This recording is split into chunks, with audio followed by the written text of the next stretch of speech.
CEM-vivant.com pour mieux vivre avec les ondes électromagnétiques de notre quotidien. Présente Sud Radio, la santé demain, Gilles Goncalves. Bonjour et bienvenue sur Sud Radio dans l'émission La Santé Demain, une émission qui donne la parole aux acteurs de la santé, de la médecine en général et de la santé au naturel en particulier. À ce sujet, nous allons parler des ondes dégagées pour notre téléphone portable. Sont-elles sans danger ? Nous allons voir cela avec monsieur Maurice Fillon. Vous êtes biophysicien, vous êtes l'inventeur des dispositifs nommés CMO, oscillateur magnétique de compensation. Vous avez été le directeur de Comos Systems, pionnier dans ce dispositif, et vous dirigez actuellement le laboratoire Quantiworld de spectrométrie infrarouge. Bonjour monsieur Maurice Fillon. Et bonjour à tous.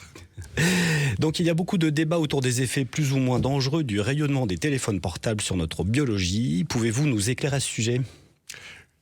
Nous pouvons en parler. Pour démarrer, je pondérerai le mot dangereux. En fait, l'environnement électromagnétique a des effets biologiques qui sont maintenant connus, répertoriés et qui font l'objet de publications pratiquement une par jour. Donc, les effets de l'environnement sur les systèmes biologiques ne font l'ombre d'un doute pour personne. Et pour certaines personnes, ces effets biologiques sont effectivement toxiques. Pour d'autres, le sont un peu moins. Et puis pour les bienheureux, si je puis dire, ils font avec. Donc ça veut dire qu'on n'est pas égaux par rapport à l'environnement électromagnétique. Et ça veut dire aussi qu'il faut qu'on sorte de la tête que le rayonnement électromagnétique vient de l'augmentation de température qui serait liée à ces rayonnements. C'est pas tout à fait juste. Et je vous propose qu'on précise ça. D'accord, mais il est quand même indéniable que beaucoup de personnes se plaignent d'être électrosensibles. Exact. Et on dit maintenant qu'il y aurait grosso modo 10% de la population plus ou moins électrosensible, c'est-à-dire qui ne supportent pas l'environnement électromagnétique. Donc ces personnes-là, évidemment, sont les marqueurs de l'effet de l'environnement électromagnétique.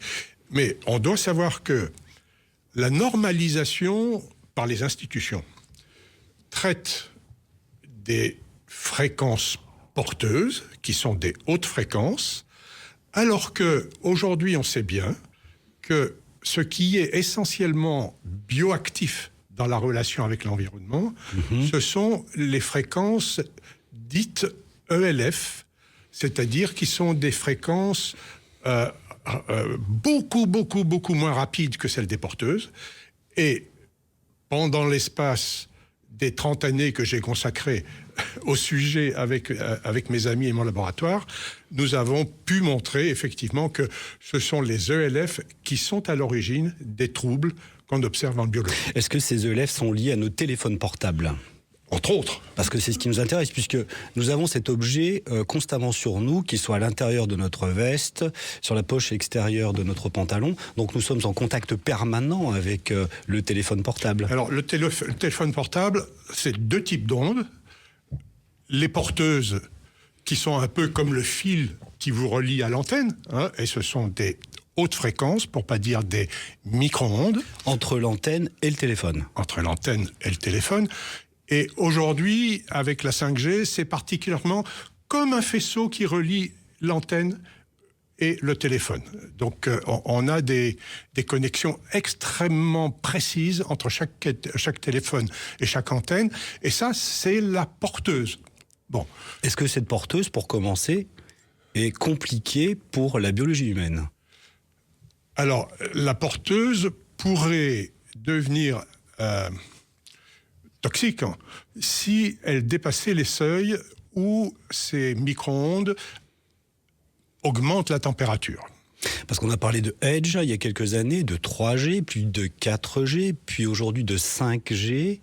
Qu'en est-il de ces fréquences ? Alors, ces fréquences donc, sont toutes de l'ordre du micro-ondes, dans tous les cas. Alors, pour la 5G, ce sont des multiples important des premières de Edge ou de la 2G ou de la 3G, mais on est dans le même concept, c'est-à-dire que la porteuse est une micro-onde qui va être modulée en ELF, et c'est la modulation qui va rendre intelligibles les signaux qu'on a donnés à l'appareil. Évidemment, mais puisque la ELF, semblerait-il, est un impact sur la biologie, est-ce que le fait que ces fréquences 5G transformées en ELF ait un impact donc sur notre biologie au final? Alors ça se traduit en facteur de stress, chronique. Voilà. Donc il y a une implication dans la cellule. Évidemment que le stress chronique, on le gère différemment selon l'état de santé dans lequel on se trouve soi-même. Absolument. Mais malheureusement, la vie contemporaine génère des sources de stress nombreux, multiples, et celui qui est permanent et qu'il convient de gérer, c'est bien le stress électromagnétique, car là, on ne peut pas y échapper. Absolument. Bon. Et ce stress, il a été décrit comme, je vais faire simple, comme étant un facteur qui remplit un peu, comme on dirait, la poubelle de l'organisme. Et quand on remplit, s'il y a un orifice qui permet de vider, bon, on se porte à peu près bien. Mais si ça se remplit plus vite que l'orifice ne permet à la fin, le stress chronique se traduit par des désordres biologiques. Absolument, il y a des questions d'oxydation, il y a des questions de terrain de l'individu. On est tous très très différents en rapport avec le stress. Donc la première idée, c'est d'avoir indiqué depuis l'antenne 5G jusqu'à nos téléphones ce qui se passe, mais après depuis notre téléphone vers nous, que se passe-t-il ? C'était dans les années 90.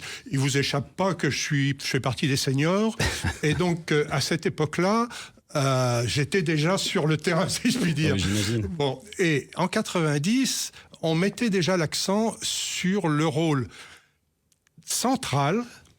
Alors on dit dans notre jargon ubiquitaire, mais c'est ça, c'est le rôle central de l'environnement électromagnétique sur l'ion calcium, qui fait fonctionner de multiples activités biologiques. Donc, oui, l'ion calcium est un des repères qui nous permet d'expliquer le stress chronique électromagnétique. Donc là, vous parlez bien du rayonnement depuis le portable vers l'individu qui interfère sur la biologie à travers la perturbation du calcium. Alors, oui, nous parlons bien de cela. Nous sommes avec les organismes vivants, bien sûr, avec des systèmes. Et un système, quand vous le prenez par un bout, pratiquement, il réagit de la même façon que quand vous le prenez par l'autre bout. Évidemment. Okay ?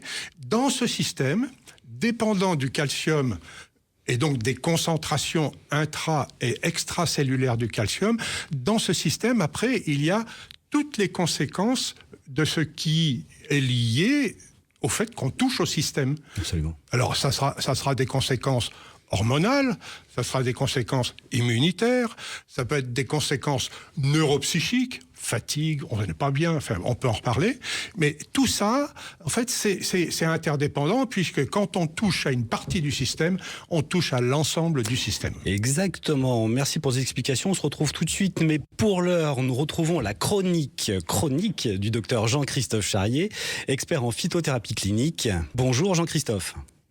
Bonjour Gilles, comment allez-vous ? Ça va très bien, et vous-même ? Parfait, au milieu de bonnes ondes. Exactement.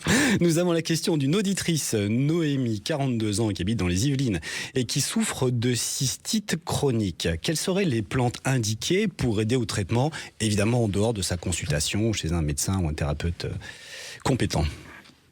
Tout à fait. Les cystites sont des inflammations de la vessie qui peuvent être liées à des bactéries, mais qui peuvent être liées également simplement à des irritations locales.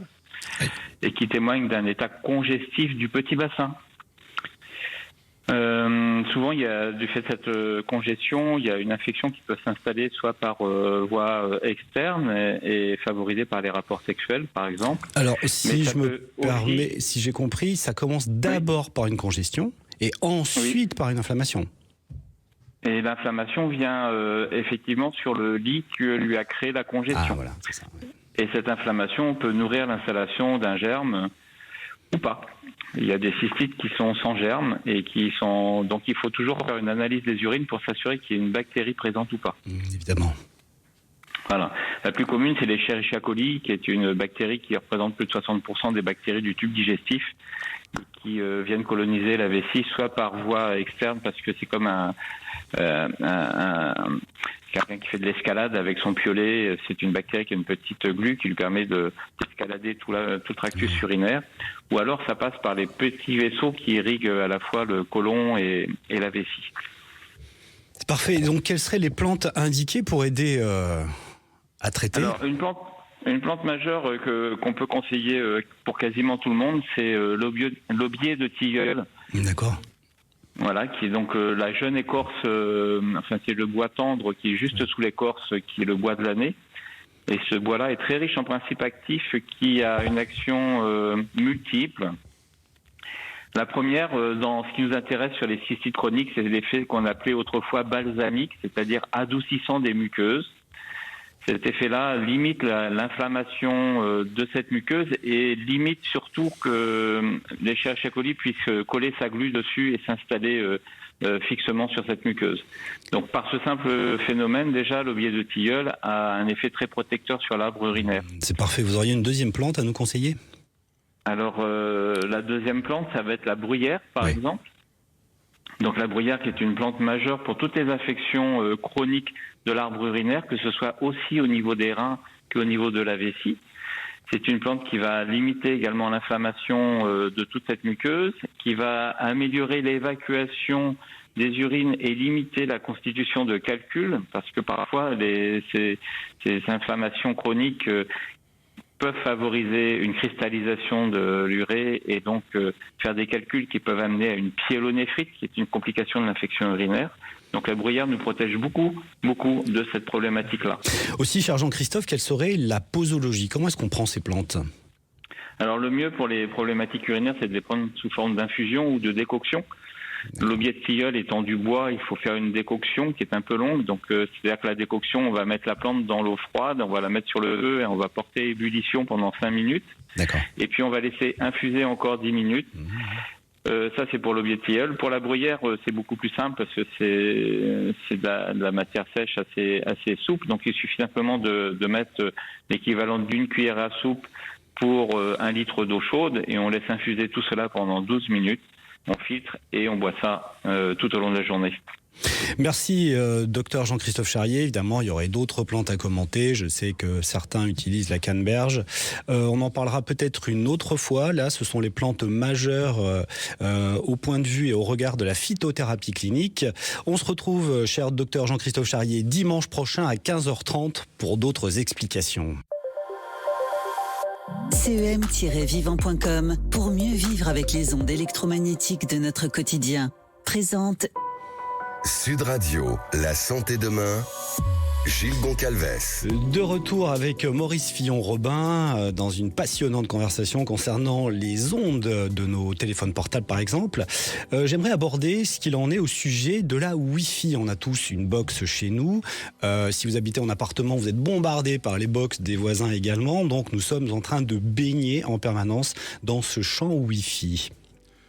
Alors la Wi-Fi est à une fréquence généralement de 2,5 GHz ou également à 5 GHz.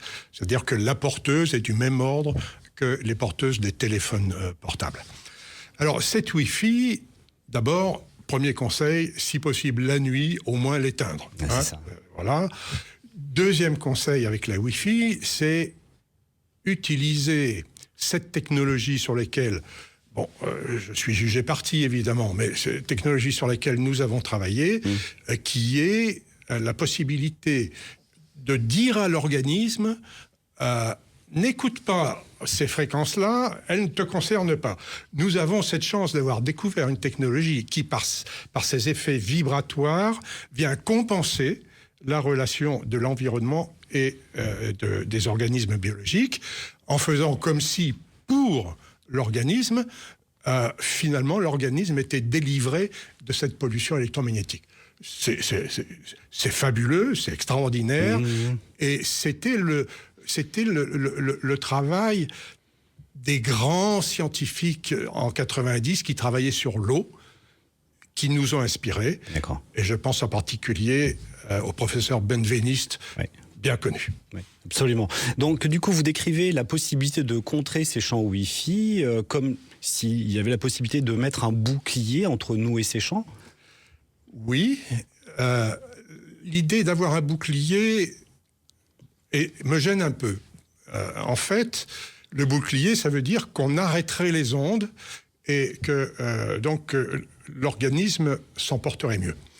La réalité, c'est que quand on utilise des filtres à ondes, et c'est ce qu'a fait le professeur Bastide à Montpellier, on se rend compte que... Madeleine Bastide, c'est ça? Le professeur Bastide était... professeur d'immunologie à l'université de Montpellier. Professeur d'immunologie à la faculté de Montpellier. Elle a mis en évidence que lorsque on filtrait les micro-ondes, c'est-à-dire les porteuses, et qu'on laissait les modulations, qu'on ne peut pas filtrer parce que ce sont des fréquences extrêmement longues. Et donc, quand on faisait ça, eh bien, finalement, l'effet biologique augmentait. D'accord. Et la mortalité des œufs qu'on exposait au téléphone augmentait également.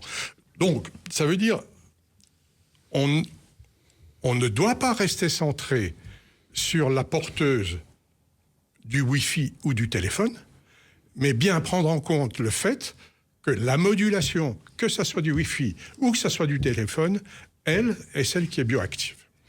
D'accord, moi j'ai noté pas mal d'atteintes biologiques, on va en parler. Donc d'abord des effets neurologiques, neuropsychiatriques, des effets endocriniens, donc hormonaux, des effets de production de stress oxydatif, donc du dommage causé par les radicaux libres, des effets qui attaquent l'ADN en produisant des cassures doubles et simples, l'oxydation de l'ADN, des bases de l'ADN cellulaire. J'ai aussi noté des problèmes de diminution de fertilité. Donc ça, c'est extrêmement intéressant. La fertilité masculine, on en parle assez régulièrement dans les médias. Fertilité masculine qui est entamée, fertilité féminine également qui est entamée. Des effets de production d'un excès de calcium intracellulaire, donc on en a déjà un petit peu évoqué. Et des attaques sur les cellules qui peuvent provoquer jusqu'à des cancers, par exemple. Sur les indications du professeur Paul, qui souligne l'extraordinaire sensibilité des canaux iodiques dans nos cellules à ces voltages un petit peu forts. Les canaux calciques, d'ailleurs. Oui, c'est ça, canaux calciques. Okay. Donc du coup, est-ce que vous pouvez nous parler de ces effets-là et des études qui ont démontré ces effets? Alors, pendant plus de 10 ans, nous avons travaillé avec une douzaine de scientifiques indépendants dans des universités du monde entier, dont la moitié au moins professeurs, donc qui travaillaient avec nous. D'accord. Je voudrais mettre l'accent sur 3 ou 4 expérimentations. La première, c'est celle faite par le professeur Goodman aux USA, à New York, qui montre que une protéine qui est le Serum Response Element pour les spécialistes, cette protéine qui est qui active les gènes de multiplication cellulaire, eh bien cette protéine, elle est multipliée par 3 lorsque les modèles biologiques qui sont exposés sont avec un téléphone portable. Donc ça veut dire qu'on multiplie par 3 l'activité des gènes responsables de la multiplication cellulaire. Et comme la régulation de ça se fait par le calcium, c'est pas tout à fait recommandé. Je pense que vous parlez de la protéine un petit peu technique, mais qui s'appelle HSP 70, qui est un signe de stress. SRE. D'accord. SRE, qui est Serum Response Element. D'accord. Dans cette même expérimentation, les HSP dont on parle montrent bien que la cellule est stressée. Parce que c'est ce qui est en général dosé pour monter le stress. Mais bon, les spécialistes de l'activité génétique s'arrêtent d'abord au SRE. Deuxième expérimentation, c'est une expérimentation faite en Angleterre avec le professeur Clemens Krumm, qui en double aveugle, c'est-à-dire que les gens ne savent pas s'ils sont équipés de la protection CMO ou pas, D'accord. donc en double aveugle, analysent tout ce qui est signe clinique de stress des personnes qui travaillent sur écran, d'une part, et des personnes qui utilisent des téléphones, d'autre part. Eh bien, donc, l'ensemble de l'expérimentation porte sur 900 personnes. C'est ce qu'on appelle une étude épidémiologique. Okay ? Sur ces 900 personnes, on peut dire que 33% des facteurs enregistrés de stress disparaissent quand on élimine la source de ce stress, qui est le champ électromagnétique. Ça, grâce à certains dispositifs. Voilà. Et alors, il y a une troisième expérimentation sur laquelle je voudrais aussi m'arrêter.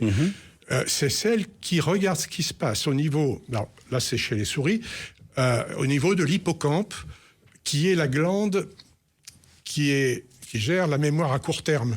Hein. Et cette glande, elle est dans le cerveau responsable aussi, quand elle fonctionne mal, des symptômes d'Alzheimer. Oui, bien sûr. Voilà.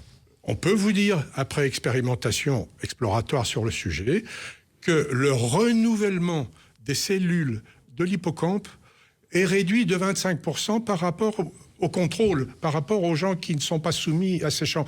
Donc voilà 3 expérimentations qui nous disent que ça serait peut-être quand même utile de prendre cette source de stress électromagnétique au sérieux et, si possible, de s'en protéger. Absolument. Donc, est-ce que ce dont vous avez pris conscience à travers tout ce que vous évoquez vous a emmené à créer des dispositifs de protection ? Et là, nous allons attaquer quels sont ces dispositifs de protection. Alors, c'est une technologie innovante depuis déjà 30 ans. Elle est toujours innovante aujourd'hui. C'est-à-dire qu'elle utilise les propriétés des solutions aqueuses, Oui. salines, qui consistent à enregistrer l'information qu'on lui donne, et ça on le fait avec une technique qui utilise des sons, D'accord. qui sont des sons compensatoires, et une fois que ces solutions ont mémorisé en fréquence ces informations, elles sont capables de les restituer, et c'est ce qui explique, alors physiquement on sait l'expliquer, hein, on ne va pas le faire ici, mais il y a de la physique Il y a des quantique dossiers là-dessus. Voilà, il y a des dossiers scientifiques Des multiples. études. Et donc, cette solution qui est à l'intérieur des dispositifs de protection, elle permet de communiquer avec l'organisme et de lui dire « T'inquiète pas, n'écoute pas ». Ces solutions, est-ce que, pour être pragmatique, est-ce que ce sont des objets ? Est-ce que c'est gros, petit ? Est-ce que ça s'embarque sur toi ? Comment ça fonctionne ? Alors bon, pour un appartement ou une maison, elle se présente avec un objet qui ressemble à une sorte de cône, de pyramide qu'on pose sur une étagère et qui permet de rayonner dans la maison précisément ces messages de compensation. Sur le téléphone, c'est une petite pastille qui se met sur le téléphone. À l'intérieur de cette pastille, il y a quelques gouttes de cette solution qui rayonnent et qui permettent à l'organisme de ne plus réagir à l'environnement électromagnétique. Donc ça a été miniaturisé, c'est ça ? Pardon ? Ça a été miniaturisé. Bien sûr. Puisque vous parlez d'une pyramide Oui. qui représente quel volume ? La taille d'une box Wi-Fi ou... Pour ce qui est du téléphone, ça ressemble à une pièce de 2 €. Oui, d'accord. Voilà. Pour ce qui est de la maison, de l'ensemble de la maison, c'est un cône qui fait 5 cm de haut sur 5 cm de diamètre. C'est parfait. Voilà, ça s'appelle le CMO, mais j'ai été moi-même entouré de scientifiques de très haut niveau, toujours encore étonné et surpris sur les propriétés de cette technologie. Et bien sûr, mais tout ça est extrêmement bien documenté. Merci beaucoup Maurice Fillon-Robin pour ces éclaircissements fondamentaux. On peut vous retrouver, je vous rappelle, sur votre site cosmosystems.com, mais surtout comosystems.com, pardon, oui. Et surtout sur cem-vivant.com. Quant à nous, chers auditeurs, rendez-vous dimanche prochain à 15h30. En attendant, restez en forme. Sud Radio, la santé demain, Gilles Goncalves. Vous a été présenté par cem-vivant.com pour mieux vivre avec les ondes électromagnétiques de notre quotidien.